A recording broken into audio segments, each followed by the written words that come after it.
Anatomi tulang panggul manusia. Tulang panggul dibagi menjadi 3 bagian. Yang pertama os coxae, kemudian os sacrum, dan juga os coccygeus.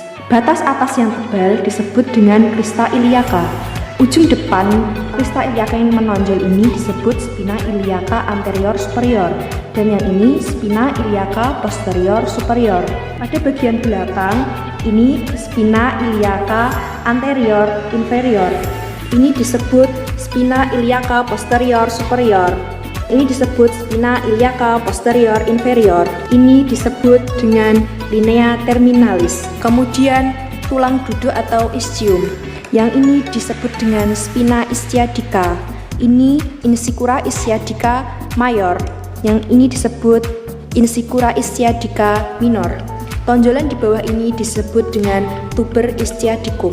Os pubis. Tonjolan ini disebut dengan tuber pudicum. Ini disebut dengan symphysis pubis. Ini disebut dengan ramus superior osis pubis, dan yang bawah ramus inferior osis pubis. Ini menunjukkan sudut 90 derajat yang disebut dengan arcus pubis. Ini disebut dengan tulang acetabulum. Pada lubang ini disebut dengan foramen obturatorium. Os sacrum. Pada bagian ini disebut dengan promontorium. Kemudian lubang ini disebut dengan foramen sacralia anterior.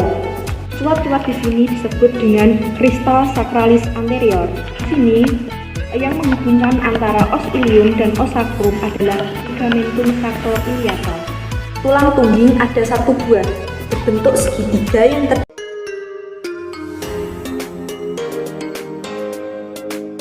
Janin ini terdiri dari 3 bagian. Ada bagian wajah, tengkorak, dan sutura-suturanya. Pada tulang wajah itu ada os orbita, os zygomaticum atau tulang pipi, ada os nasal atau tulang hidung, kemudian ada os maxillaris atau tulang rahang atas, dan os mandibularis atau tulang rahang bawah. Nah, kebetulan di sini os mandibularisnya tidak ada karena sudah patah. Nah, selanjutnya ada bagian tengkorak. Bagian tengkorak ini ada os frontalis, itu bagian frontalis. Ini 2 buah ini adalah os frontalis, kemudian os parietalis. Os parietalis adalah bagian yang ini os parietalis. Dia semuanya terdiri dari 2 ya teman-teman. Frontalis 2, dan os parietalis ini 2. Kemudian di belakang ini ada os occipitalis, ini hanya ada 1. Tulang occiput ini hanya ada 1. Occipitalis. Ada os temporalis, itu adalah tulang pelipis. Di sini bisa teman-teman lihat ada 6 berbatas, terlihat batasannya. Ini os frontalis, os temporalis. Dia semuanya terdiri dari 2 bagian. Nah, termasuk di sini juga ada os temporalisnya, os temporalis. Kemudian ada sutura pembaginya. Nah, sutura pembaginya ini ada 4. Ada sutura frontalis. Nah, untuk sutura frontalis ini adalah yang membagi antara frontal kiri dan frontal kanan. Kemudian sutura sagittalis yang membagi antara parietal kiri dan parietal kanan. Dan juga ada sutura coronaria yang membagi antara parietal dan frontal. Ini adalah sutura coronaria. Kemudian ada sutura lambdoidea. Itu adalah yang membatasi antara parietal dan occipital. Ini adalah sutura lambdoidea. Kemudian pada kepala janin juga ada ubun-ubun. Itu ada 2, ada ubun-ubun mayor dan ada ubun-ubun minor. Ubun-ubun minor ini dia berbentuk seperti segitiga, dan ubun-ubun mayor ini seperti segi 4 atau ubun-ubun besar dan ubun-ubun kecil. Untuk ukuran dari kepala janin itu ada 3, ada muka belakang, kemudian ada melintang, dan ada melingkar atau lingkaran. Untuk muka belakang itu os occipito, suboccipito.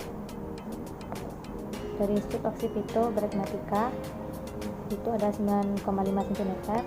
Kemudian suboccipito frontalis itu adalah 11 cm.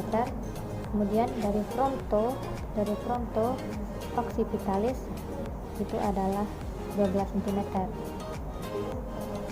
untuk mento dari dagu, mento dari mento occipitalis itu 13,5 cm.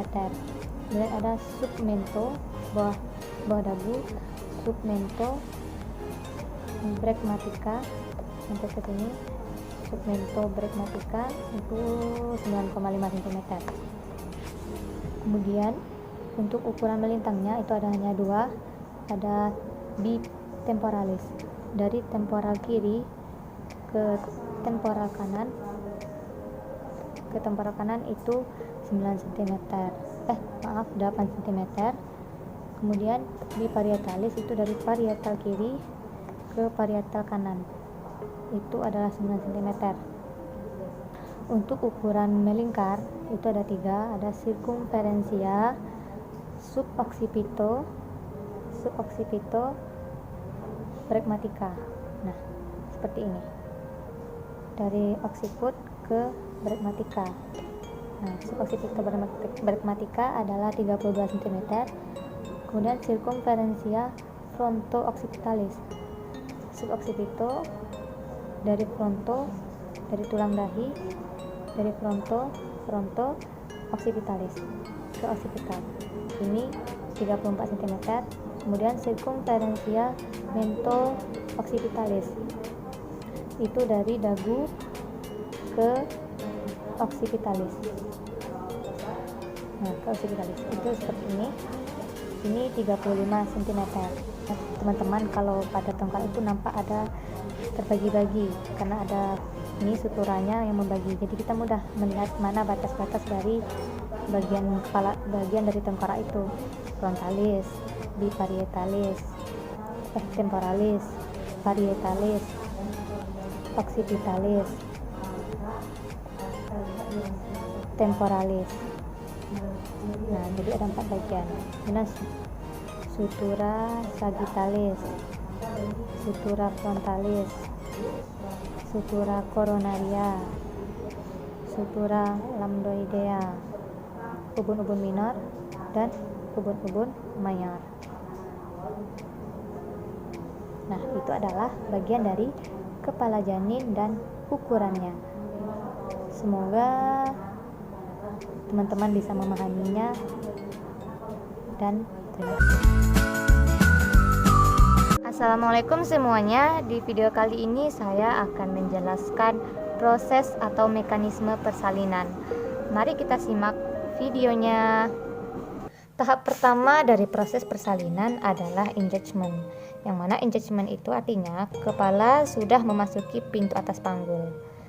Dengan adanya kontraksi, maka kepala akan terus turun dan proses penurunan ini disebut descent. Pada waktu kepala turun, itu posisi sutura sagittalisnya dalam keadaan melintang dan sejajar dengan sumbu jalan lahir. Ini disebut synclitismus. Nah, bagi teman-teman yang masih belum mengetahui apa itu sutura sagittalis, nah silakan teman-teman nonton dulu video penjelasan tentang anatomi kepala janin. Di sana saya juga sudah jelaskan sekaligus dengan sutura dan ukurannya. Nah, ini namanya synclitismus. Nah, jika kepala janin mendekati arah promontorium, ini namanya asynclitismus. Kemudian, apabila kepala janin mendekati arah simfisis, ini namanya asynclitismus posterior. Nah, ini adalah synclitismus, asynclitismus posterior. Tahap selanjutnya adalah fleksi.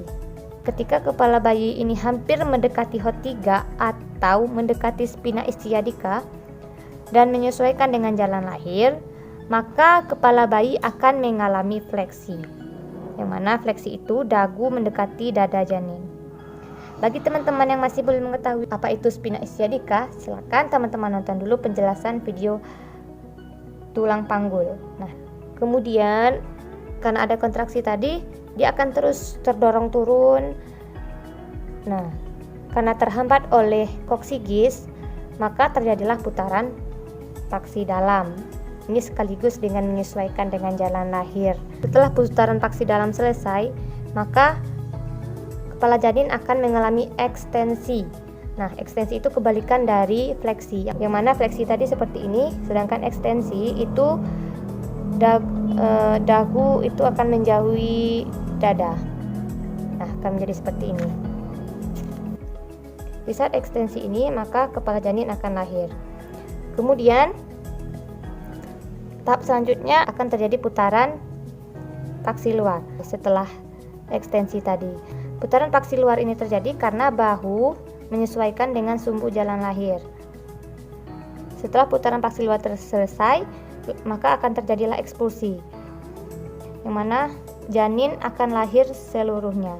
Nah, posisi janin keluar itu bukan lurus seperti ini, tapi seperti ini. Nah, biparietal. Seperti itu, teman-teman. Maka terjadi ekspulsi, lahirlah janin seluruhnya. Teman-teman, secara ringkasnya proses persalinan itu tadi berawal dari engagement, yang mana kepala sudah memasuki pintu atas panggul. Kemudian akan terus terjadi penurunan karena adanya kontraksi, itu disebut dengan descent. Nah, pada saat descent atau penurunan ini terjadi, posisi kepala janin ini akan berposisi sinklitismus. Nah, sinklitismus sejajar dengan jalan lahir.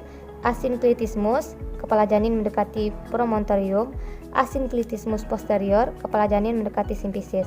Kemudian kepala janin akan terus turun sehingga sampai di spina ischiadica. Itu kepala janin akan mengalami fleksi karena adanya tahanan. Nah, kepala janin akan mengalami fleksi. Setelah mengalami fleksi, maka kepala janin akan mengalami putaran paksi dalam.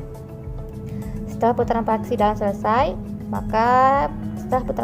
selesai, terjadilah ekstensi. Setelah ekstensi, terjadilah putaran paksi luar karena bahu ingin menyesuaikan dengan jalan lahir. Terjadilah putaran paksi luar. Setelah putaran paksi luar, maka ekspulsi. Janin akan lahir keseluruhan. Nah, sekian teman-teman penjelasan tentang mekanisme persalinan. Jika teman-teman ada yang ingin ditanyakan atau masih ada yang bingung, boleh tinggalkan pertanyaan di kolom komentar di bawah. Oke. Sekian teman-teman. Sampai jumpa di video berikutnya. Assalamualaikum warahmatullahi wabarakatuh.